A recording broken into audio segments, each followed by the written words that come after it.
Bien, mesdames et messieurs, bonsoir.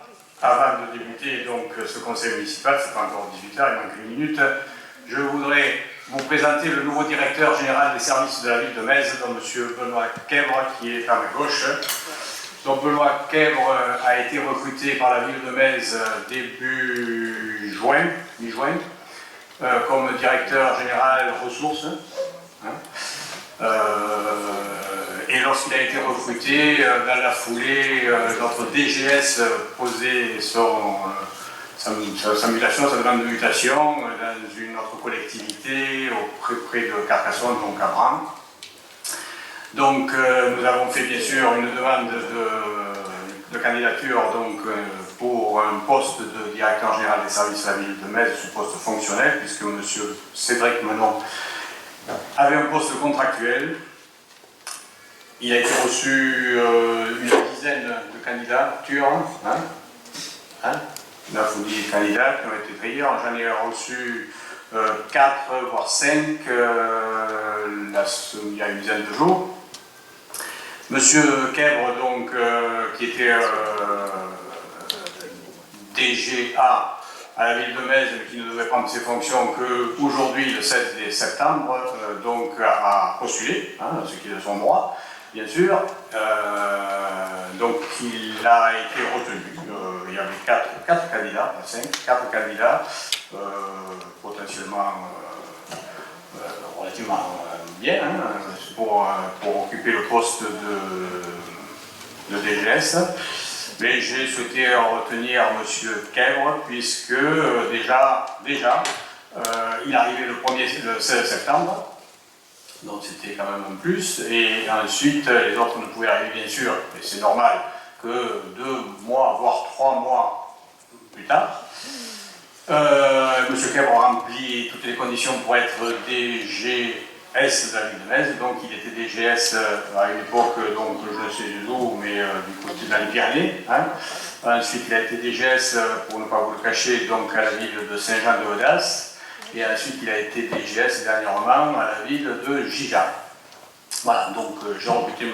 Benoît Quèvre, qui est maintenant DGS de la ville de Metz depuis le 16 septembre, donc depuis ce matin. Voilà. Bien, maintenant je vais faire l'appel. Donc, Henri Fricot, présent. Marie-Liliane Malaviole, j'ai vu, présente. Patrick Lombel, présent. Lisiane Estrada, présente. Benoît Sol, présent. Nathalie Cabrol, présente. Daniel Rodriguez, présent. Chantal Falcon, présente. Bernard Charbonnier, présent. Nascaline Dardet, présente. Nicolas Goudard, présent. Karine Loupi, présente. Didier Astra, présent. Catherine Bory, présente. William Alric, présent. Marie-Claude De Paul, qui devait arriver en retard, mais qui est arrivée à l'avance, elle est là, présente. Aïssa Doulat, présent. Marina Massavio, présente. Et Jean-Marc Lopis, il est là, présent. Véronique Bernal, présente. Jacques Massini, j'ai fait signe tout à l'heure, il est présent. Monique de Michel, elle est présente aussi. Nérimen Bendria, qui vient d'arriver, présente. Aline Remeil, je l'ai vu aussi présente. Philippe Garcès, qui arrive à la dernière minute, mais il est là, présent. Thierry Maza, je l'ai vu, présent. Audrey Imbert est arrivée aussi, je l'ai vu, elle est là, présente. Jean-Christophe Delégo, je l'ai vu aussi, présent. Annie Gaibert, je l'ai vu, mais on ne se quitte pas depuis tout à l'heure. Monsieur Curé Philippe, il est présent. Madame Josepha Garcia est présente. Monsieur Marcel Jean, je l'ai vu, présent. Et Madame Jimenez Silva, Eve, elle est présente. Eh bien, le quorum est atteint. Nous pourrons donc délibérer. Un secrétaire ou une secrétaire de séance. Chantal? Allez, Chantal. Merci, Chantal. Secrétaire de séance. Premier point à l'ordre du jour, donc l'approbation du compte rendu du 16 juin 2021. Il y a 3 mois. Donc, y a-t-il des questions, des observations? Monsieur Curé. Oui, bonsoir. Sur ce compte rendu, sur le point 3. Point 3, attendez, je vais. concernant la fermeture de la classe de Lévian, du CP. Oui. Il y a M. Doula qui dit qu'il n'est pas question de fermer Lévian car il semblerait qu'il y ait une augmentation d'enfants sur Metz qui pourrait arriver pendant l'été, une vingtaine. Oui. S'il savait qu'il y avait plus de 20 élèves, il prendrait contact. À l'année. Oui. Il prendrait contact avec l'inspecteur d'académie au mois d'août et il pourrait être envisagé une réouverture de la classe de Lévian. Je voulais savoir ce qu'il en était et s'il y avait eu ce rendez-vous avait été honoré. Il n'a fait plus que prendre contact. Le secteur s'est même déplacé et tout. Oui, bien sûr. M. Vlatt va dire un mot là-dessus. Alors, oui. Mais au parleur. Enfin, voilà. Alors, oui, bonsoir tout le monde. Oui, en effet, donc, il y a eu une augmentation, alors, pas de 20, mais de 29 élèves. Mais dans le même temps, il y a eu beaucoup de départs. Et ça n'a pas commencé l'un l'autre. Et le fait que la classe, donc, comme vous l'avez constaté à la rentrée, bien, la classe n'a pas pu se créer. Voilà, donc le décompte final se fait en général, et là il y a le directeur de l'école Jules Verne qui pourra en parler. Le décompte final se fait fin septembre. Non. Des élèves.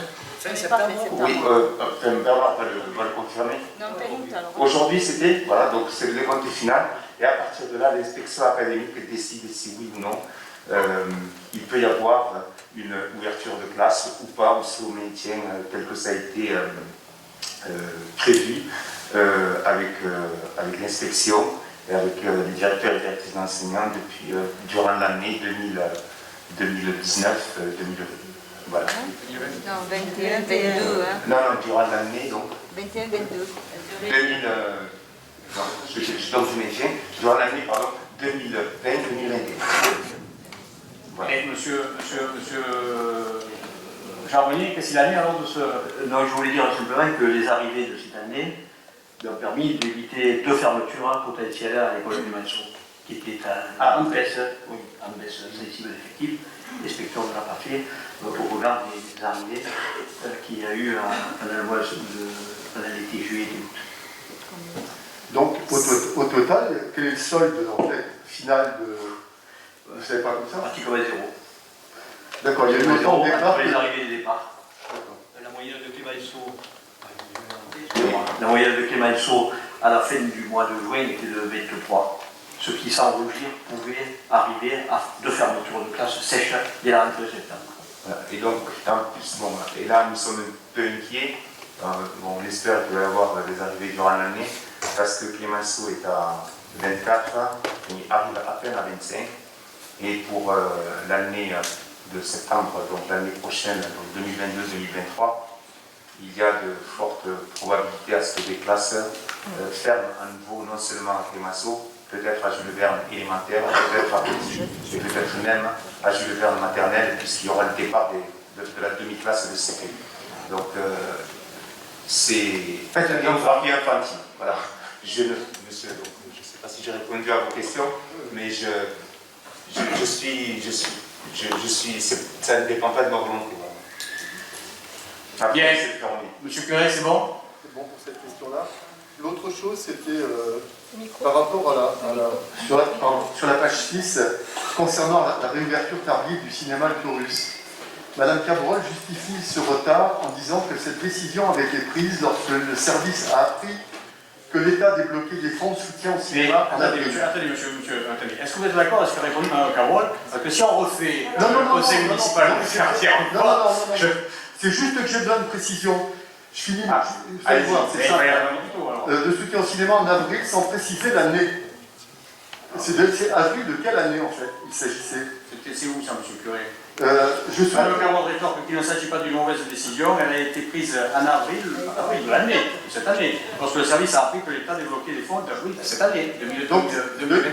2021, Oui. parce que moi je suis allé sur le site du CNC, c'était 2020. Le site du CNC, c'est les blocages des fonds pour les fonds d'exploitation. Non, mais bon, alors là, écoutez, alors, je ne sais pas, comme ça, je ne peux pas vous le dire, hein, mais peut-être que la décision a été prise en 2020, peut-être, mais Non, non, moi je parle bien de l'année, là, c'est 2021. Oui. Mais de quoi oui, voilà, je voudrais savoir, est-ce qu'on refait un débat sur des questions ou est-ce qu'on parle du compte rendu, monsieur le maire? Oui, non, on va trouver le compte rendu. Donc, Madame Cabrol m'a répondu que c'était en avril 2021. Donc, bon, je vais vérifier, on va faire vérifier les services, et puis je vous tiens au courant, Moi, je monsieur. me demande, est-ce qu'on peut juste l'inscrire au... Ah non, pas du tout, on peut pas, non, non. De ce que c'est. Non, non, aujourd'hui, on est là pour approuver le procès verbal et pas apporter des modifications au compte rendu. Non, non, c'est de l'année, elle aurait précisé de l'année précédente, de l'année dernière, ou de l'année, c'est l'année aujourd'hui, là. 2021, moi, enfin, je l'ai compris comme ça, je pense que c'est ça. Enfin, je comprends, tu vois, c'est bon. Bien, monsieur Curé, une autre observation. Non, c'est bon pour moi. C'est bon? Madame Siva. Oui, en page 4, s'agissant Page de 4. mon intervention au sujet de la demande de subvention pour la manifestation et les terrasses en fête qui se sont déroulées cet été, je vous avais interpellé sur le fait que vous demandiez une subvention à la région alors que ce genre d'événement était de compétence intercommunale. Vous m'avez alors répondu que cet événement communal mis en place par la municipalité, et que c'était une compétence, ce n'est pas une compétence intercommunale. Vous avez terminé vos propos contradictoires en disant, je vous cite, « La subvention est arrivée à l'agglo et nous avons un retour de 10% de l'estimation. » Je souhaiterais que ces propos que vous avez dit ce jour-là soient inscrits sur le compte rendu mis sur Qu'est-ce que j'ai dit, moi? Vous avez dit, « La subvention est arrivée à l'agglo. » Je ne sais pas pourquoi vous avez dit ça. Hein. Nous avons un retour de 10% de l'estimation. 10%? Oh, mais pourquoi pour les terrasses en fête? Oui, pour les terrasses en fait. J'avais dit ça. Enfin, je ne sais pas, mais il faut regarder. Je ne sais pas, j'ai dit à ce sujet-là. Oui. Et ça n'apparaît pas dans... Je ne vois pas pourquoi vous avez dit ça, mais vous l'avez dit. Mais ça correspond Ben, pas. vous regardez la vidéo. Oui, je regarde la vidéo, mais ça, je n'en doute pas. Parce que je ne sais pas, ça a par rapport avec cette subvention, Siva, vous savez très bien d'ailleurs, ça ne va pas à l'agglo du tout, la subvention des terrasses en fait, c'est une organisation. Écoutez, c'est ce que vous avez dit ce jour-là, vous vous réécouterez. Vous réécouterez. Et ce jour-là, je vous ai demandé... En fait, ça ne change pas le... Non, ce jour-là, par contre, je vous ai demandé des précisions sur les 20 000 € estimés, vous ne me les avez pas donnés, je ne les ai jamais eus. Vous avez, dans la subvention, demande de subvention, il y avait une estimation de 20 000 €, comme j'ai envoyé une estimation, oui, mais c'est une estimation des manifestations qui ont eu lieu, donc les deux manifestations qu'il y a eu, ou je ne sais pas pourquoi, il y a eu une estimation, mais le budget par contre, on vous le donne, le budget vous l'aurez. C'est le budget. Bah, bien sûr, mais je vais vous le demander. Oui, voilà, donc c'est le budget. Ensuite, en page 14, s'agissant du budget des festivités, je vous ai fait la remarque concernant la décision modificative que vous nous demandiez de voter ce jour-là. Dites-moi la page, madame Sylvestre. En page 14. 14. Voilà. Donc vous nous demandez d'inscrire en dépense 96 550 € au compte 6232 cérémonie. Je vous avais alors indiqué que cette dépense s'ajoutait aux 150 448 € du budget primitif et que ça allait élever le budget des festivités à 246 998 €, pratiquement la somme qui était prévue donc, pour une année normale, alors qu'en 2021, ce n'était à mon sens pas une année normale puisque 70 000 € de fêtes et cérémonies avaient été économisés sur ce budget du fait de l'annulation de corso, de vœux, etc. Vous m'avez alors indiqué que le budget primitif prévoyait 118 000 € ajoutés aux 96 550 €, c'est inscrit dans le compte rendu, et donc ça arrivait à 200 000 €. Je voulais juste vous signaler, et que vous confirmez que j'avais bien raison ce jour-là, le budget primitif voté le 17 mars 2020, donc j'ai là parce que vous m'avez demandé de vérifier, il est bien marqué 153 980 €. Donc ça fait quand même une différence de 50 000 € et ce n'est pas rien. 50 000 €. Donc c'est bien 247 000 €, l'équivalent de l'année 2019, avait fait remarquer Madame Bernal à ce dernier conseil. Alors bon, dès demain, je vous enverrai donc un courrier donc, pour vous demander par rapport aux terrasses en fête, mais par rapport aussi aux festivités, parce que 247 000 € de prévus au budget festivités pour l'année 2021, ça me paraît excessif. Surtout, vous avez entièrement raison. Oui. Alors, la dernière fois, j'avais tort et aujourd'hui, j'ai raison. Il ne sera pas dépensé 241 000 €. C'était en prévision de, si toutes les manifestations que nous prévoyions pour l'année estivale, et l'année pas terminée d'ailleurs, l'année déjà estivale, donc la période estivale, était réalisée, notamment les feux d'artifice, notamment d'autres manifestations, le repas des anciens, notamment qu'il faut payer le personnel. Donc tout ça, oui, mais on n'arrive pas à 245 000 et de mémoire, je suis en train de le rechercher là-dessus, mais Véronique Bernal l'a certainement, le budget aujourd'hui L'exploitation est à 207 660. Oui, mais je vous enverrai un courrier demain où vous me donnerez le détail par Non, mais il n'y a pas de problème. Au compte administratif, vous verrez très bien combien il sera des combien. Non, mais parce que le compte administratif, ça donne un global. Moi, j'aimerais bien savoir ce qu'il y a en détail dans chaque événement. Parce qu'on peut très bien, je sais, j'ai géré les festivités, je sais très bien que dans le budget festivités, parfois, il se retrouvait à l'intérieur du budget festivités des dépenses qui n'avaient rien à voir avec les festivités. Et j'en terminerai là. Non, bon, est-ce que vous oui, voilà, on peut te demander, est-ce que vous avez des modifications, Madame Silva? Oui, c'est ce que je viens de vous dire. Vous pouvez C'est pas les 118 000 euros estimés, c'est bien 150 448. Bien. Après, donc là maintenant on met au voix, donc qui est pour? Qui s'abstient? Vous abstenez donc, attendez, non. Qui s'abstient? 1, 2, 3, 4, 5, 6, 7, 8, 7. Ouais, 7. Et Madame Silva? Je suis contre. Vous êtes contre. Allez, c'est bon. Merci. Mais le budget des facilités, on le ressort et on le donne à Mme Silva, il n'y a aucun souci. Monsieur le maire, Oui, Mme Silva, dans le compte rendu, vous nous avez transmis un tableau d'indemnité. Oui. Alors, j'aimerais faire une remarque. Monsieur, il nous a rappelé, monsieur Danivo, oui, c'est vrai. Oui, j'aimerais faire une remarque. Allez. Dans ce tableau d'indemnité, dans la case SEM SPL, c'est-à-dire la SEMABAT. Non, attendez. La SPL ou la SEMABAT? Il y a une case, c'est la SEM ou la SPL. Oui. C'est l'une ou l'autre. Oui. Là, je suppose que M. Rodriguez, c'est la SEM, c'est la SEMABAT. Oui. Bon. Dans ce tableau d'indemnité, dans la case, c'est-à-dire la SEMABAT, je constate que Daniel Rodriguez a perçu 7 013 euros bruts du 1er janvier 2020 au 30 juin 2020, pour une période de 6 mois, ce qui fait une indemnité mensuelle de 1 168,83 euros brut. Or, au Conseil du 11 mai 2017, nous avons fixé un montant brut de 700 euros mensuels. M. Rodriguez aurait dû toucher 4 200 euros bruts au lieu de 7 013 euros bruts. Comment pouvez-vous m'expliquer, M. Rodriguez, cette différence de montant de 2 813 euros bruts?